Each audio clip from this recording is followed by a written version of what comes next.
Hey everybody, wanted to jump on really quick and do a little update for you guys. I know this is not the weekly long form video, but I wanted to kind of just fill you in because I get a lot of people right now that are contacting me going, Gretchen, what is going on?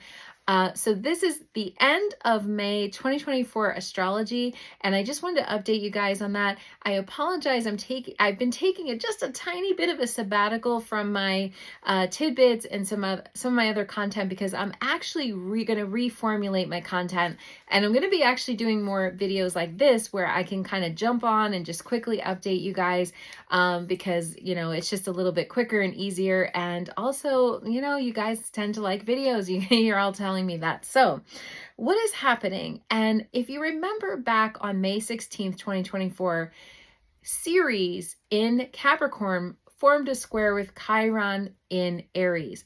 Now, I said on that video when I had talked about that is going to be, they're kind of not getting along right now. That's kind of a rub between the two of them, but that's going to be active almost this whole month.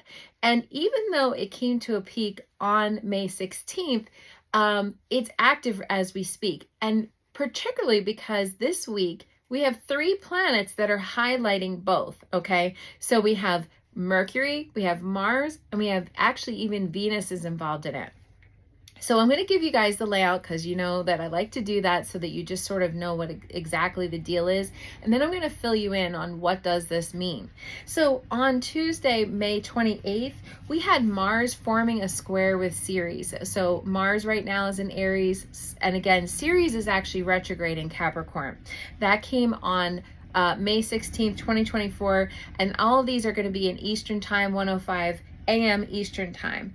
And then even that day, Venus formed a semi-square with Ceres, so that also happened. Then on the next day, Wednesday, we have Mars forming a conjunction with Chiron. Now that's a big thing. That is a big, huge deal. Even in itself, Chiron is something we need to heal, and Mars is action. So we need to take action on healing in our life.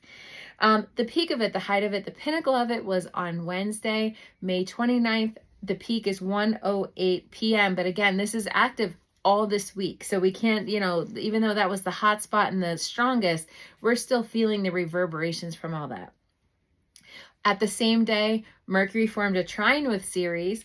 Then on the same day, Venus formed a semi-square with Mars. Then on the same day, Venus also formed a semi-square with Chiron. So see how they're all kind of interplaying here. The next day, on Thursday, May 30th, then we have Mercury forming a quincunx with Chiron, and we have Mercury forming a quincunx with Mars. See how they're all interplaying and interacting with each other? It's a lot. And what it's doing is it's forming a concentrated thing. So Mars is our action, what we need to do, our motivation, our ambition, our drive. And that's a very dynamic energy. None of this is static energy. In other words, we need to move, we need to act, we need to do something. We're going to be feeling kind of antsy and squirrely during all of this. Venus is our love life and finances. And then lastly, Mercury is how we get around and also how we communicate our needs, our wants, our desires, and all those things. Now, just to remind you, Ceres is how we nurture ourselves, caretake for ourselves or others, or how they caretake or nurture us.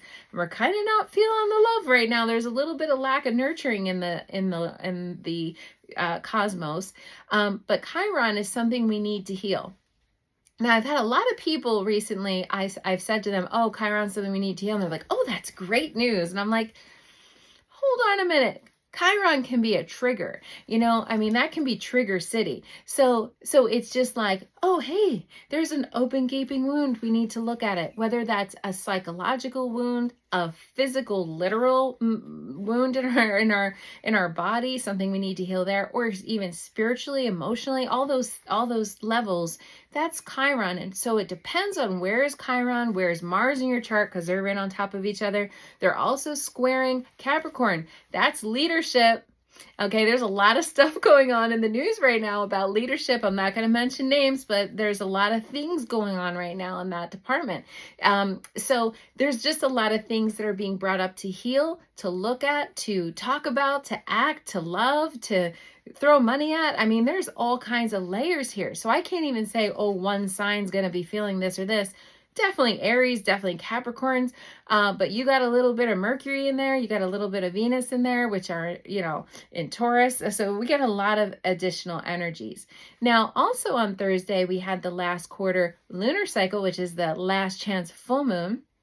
That took place on Thursday in Pisces, 9 degrees Pisces. It was 1:13 p.m. Eastern time. I'm posting just after the fact, so I apologize, but that's a second chance full moon.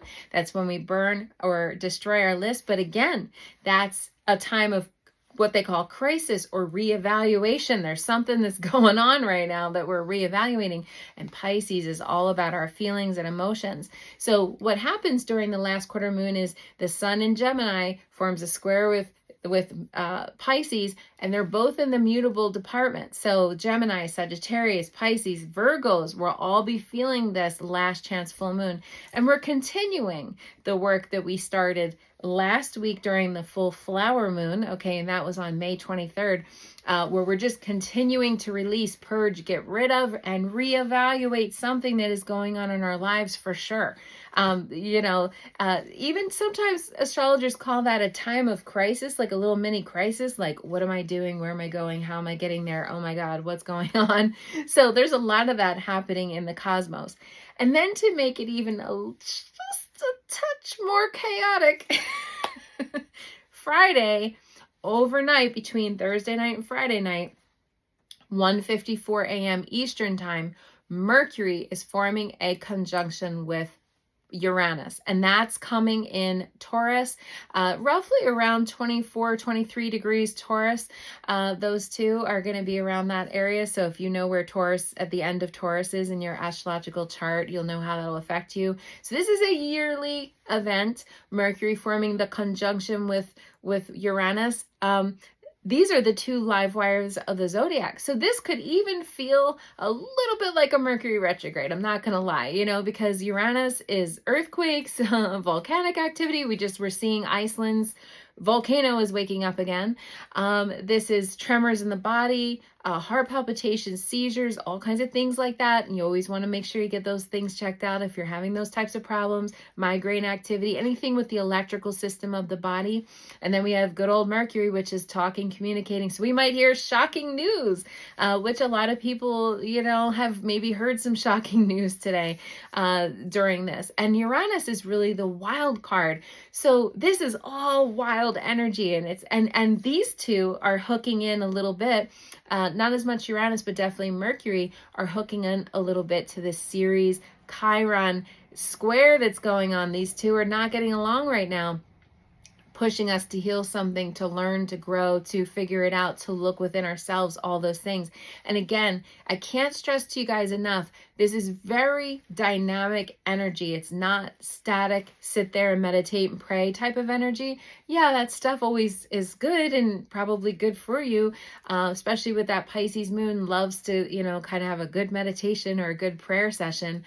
But this is a little bit more needs to be moved. I know a lot of people right now, their anxiety is like level 10 and a half. You know, I mean, I've been doing sessions in the trenches all week, and everybody's kind of talking about how unsettled they're feeling, or how anxious they're feeling, or how they're just wanting to kind of do something a little bit, feeling a little squirrely inside. So that's where some of this energy is coming from, you know, in reference to all of this planetary stuff. So I hope this helps you guys. I just had to get on and do a quick tidbit and let you know what's happening this week, because I wasn't able to record the longer form video on YouTube. Please make sure you watch out for YouTube, because that's what I'm going to be doing. Next week, there's a lot of astrological energy and some big conjunctions and things that are going to be happening. So you don't want to miss that. So make sure you like, subscribe, do whatever you want to do to help me out. And I look forward to seeing you guys next video. Bye.